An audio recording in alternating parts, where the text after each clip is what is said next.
Halo netizen, gimana kabarnya? Alhamdulillah. Baik, sehat. Semangat banget hari ini. Gimana gebetan, udah balas chat belum? Belum. Iya. Nggak punya.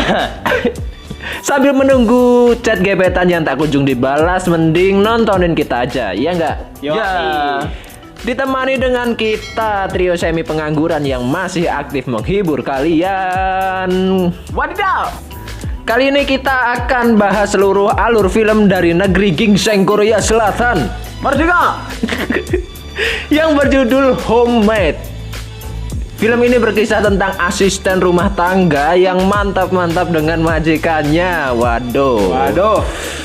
Asing. Sebelum kalian canggur atau dengan istilah nggak usah disebutin, yuk kita mulai aja filmnya, intro.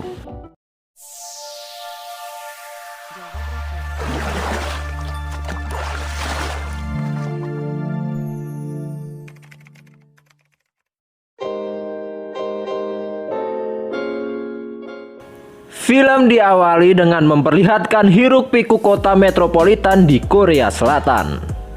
Di tengah keramaian itu terlihat seorang perempuan depresi yang loncat indah untuk mengakhiri hidupnya. Kita langsung aja berfokus pada tokoh utama yang bernama Yoonji. Yoonji yang penasaran dengan kejadian bunuh diri itu mengajak temannya untuk melihat ke TKP. Tempat kejadian perkara. Rasman jelas ke. Oh. Saat di sana, Yoonji terlihat berdiri terdiam sambil memandang di sekitarnya. Keesokan harinya, Yoonji tengah bertemu dengan Ibu Cho. Bu Cho ini adalah seorang kawakan asisten rumah tangga. Kedatangannya untuk menawarkan Yoonji bekerja bersamanya. Singkat cerita, Yoonji mengiyakan ajakan Bu Cho. Yoonji lalu diperkenalkan oleh majikannya yang tengah hamil tua bernama Haera. Haera ini mempunyai anak perempuan yang bernama Nami. Di hari pertamanya bekerja, Yoonji yang baru pertama kali bertemu Nami langsung suka dengan anak itu.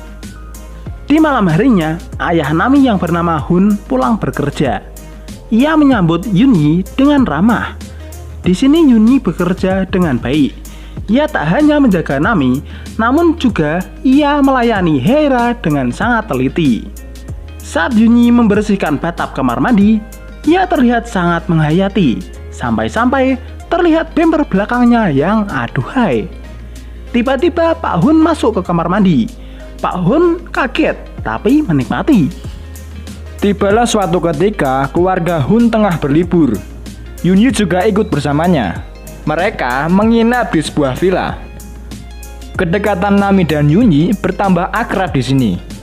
Malam harinya, Pak Hun dan Bu Haera melakukan sunah Rasul. Namun karena Haera sedang hamil tua, ia jadi tak bisa mengerahkan seluruh tenaganya. Pak Hun yang tak puas lalu turun dari tangga menghampiri pembantunya. Yoonji terlihat setengah telanjang. Hanya saja tubuhnya ditutupi selimut. Pak Hun lalu memberikan anggur. Ia juga menyuruh Yoonji menanggalkan pakaiannya. Dengan sedikit ragu-ragu, Yoonji mulai melepas pakaiannya. Yoonji lalu melayani majikannya dengan sangat birahi. Cerita kemudian berlanjut. Saat Yoonji membantu Haera berolahraga, Pak Hun yang mau berangkat bekerja melakukan senyum tipis ke pembantunya. Hal ini lantas membuat Yoonji jadi salah tingkah.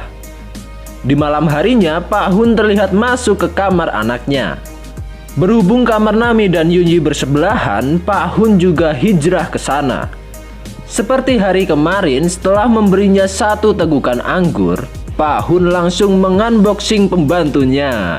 Asik, asli jos. Namun kali ini aksi bejatnya diketahui oleh Mbok Cho. Saat Mbok Cho dan Yoonji sedang di kamar mandi, Mbok Cho mulai menyinggung Yoonji dengan menanyakan seberapa lama ia mau bekerja di sini.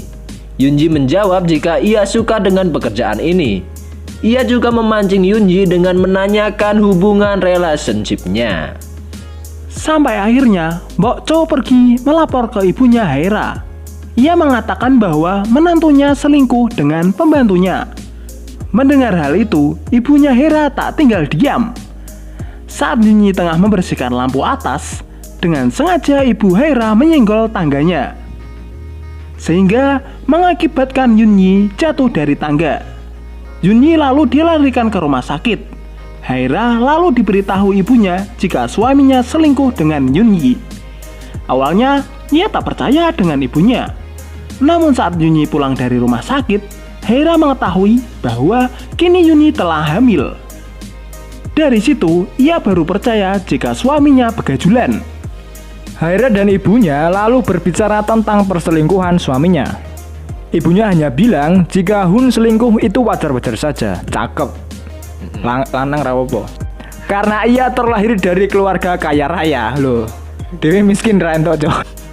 Dan memang keluarga laki-lakinya juga sering melakukan itu. Waduh. Yang terpenting ibunya, Hera menjadi ratu di keluarga ini. Mendengar hal itu membuat Hera sangat marah. Ia melampiaskan kemarahannya dengan masuk kamar Yunyi yang sedang tertidur lelap. Ia sangat ingin menampolnya dengan stick golf. Namun alhamdulillahnya gak jadi, karena tadi ia hanya khilaf. Ditambah lagi, Boco yang berdiri di belakangnya melihat kejadian itu. Khawatir dengan keadaan Yunyi, Boco menyuruh Yunyi untuk segera resign. Setelah berpikir, akhirnya Yunyi memutuskan untuk hengkang dari pekerjaannya. Ia lalu berpamitan dengan majikannya. Di sana, Yunyi malah digampol sama Hera. Hera merasa sadar akan kesalahannya, Yunyi lalu meminta maaf ke majikannya. Lalu Hera membalas, minta maaf untuk apa? Tapi Yunyi tak kuasa mengungkapkan kesalahannya. Kemudian ibunya Hera memberikan cek sebesar $100.000. Namun dengan syarat Yunyi harus menggugurkan kandungannya. Yunyi jadi kaget dong. Kenapa mereka bisa tahu kalau saat ini ia tengah hamil? Yunyi lalu langsung pergi karena ia lebih memilih janin yang ada di kandungannya. Yunyi yang sedang bersedih didatangi oleh Nami. Nami bilang bahwa neneknya lah yang sengaja menjatuhkannya dari tangga tempo hari lalu. Tapi Yunyi bergemih bahwa itu hanyalah kecelakaan. Hera yang sangat jengkel dengan Yunyi akhirnya mengganti obat herbal Yunyi dengan obat buat menggugurkan bayinya. Ia juga menyuruh Boco untuk memindahkan kamar Yunyi ke kamarnya agar dia mudah untuk diawasi. Hera kini telah berhasil melahirkan 2 bayi kembar.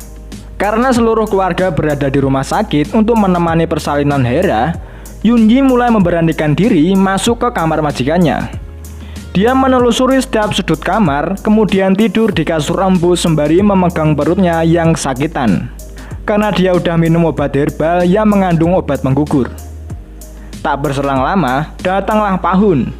Ia melihat Yunyi yang lancang mandi di kamar pribadinya. Di sini, Yunyi bilang jika saat ini ia tengah hamil. Seluruh keluarga juga sudah tahu hubungan terlarangnya. Setelah pengakuannya, Yunyi mengalami pendarahan. Meski begajulan, ternyata Pak Hun mau bertanggung jawab untuk merawat bayi yang dikandung oleh Yunyi. Keadaannya yang semakin kritis, Yunyi lalu dilarikan ke rumah sakit. Pak Hun lalu menanyakan persoalan Yunyi kepada mertuanya. Dari percakapan mereka, Pak Hun ternyata tahu kalau Yunyi sedang diracun. Mertuanya lalu mengaku bahwa semua ini adalah ulahnya. Ia bilang begitu karena untuk menutupi kesalahan anaknya di mata suaminya. Di satu sisi, kondisi kandungan Yunyi tak bisa tertolong. Kemudian, Mbok Cho menemui Yunyi di rumah sakit. Di sana, ia memberitahu semua perlakuan keluarga Hera kepadanya. Bahkan, ia juga tak sengaja bilang kalau ia tahu kejadian malam itu. Spontan Mbok Cho langsung mendapat bau mentah dari tangan Yunyi, karena Yunyi merasa telah dihianati. Sadar akan kesalahannya, Mbok Cho akhirnya minta maaf. Saat ini Yunyi tinggal di kosan bersama sahabatnya. Meski kejadian telah berlalu, namun Yunyi masih belum bisa menerimanya. Ia berniat untuk balas dendam kepada keluarga Hera atas perbuatannya. Berkat akses dari Mbok Cho, kini Yunyi berhasil masuk ke dalam rumah itu. Saat di sana, Yunyi langsung mengambil bayi Haira. Namun Pak Hun segera datang dan berhasil merebut anaknya lagi. Karena datangnya Yunyi secara tiba-tiba, Mbok Cho mendapat teguran dari Haira.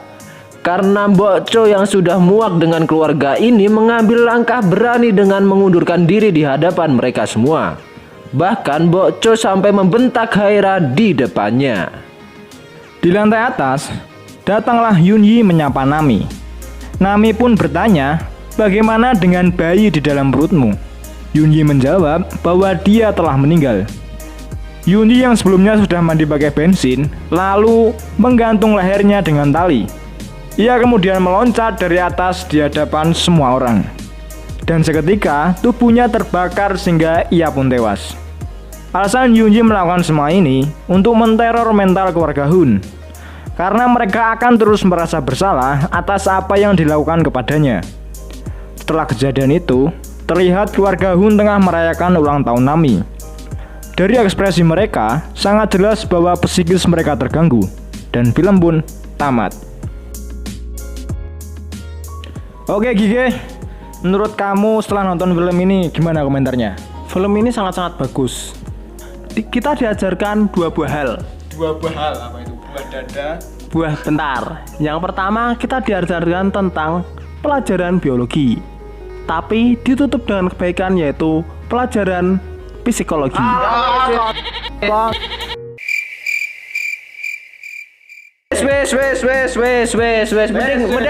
Mending ditutup. Kalau menurut kami film ini pokoknya sangat epic. Jadi jangan lupa subscribe dan nyalakan loncengnya. Dan saya Yunan, Saya Amin. Saya Gigi yang tadi. kita semua Panturan. Siu.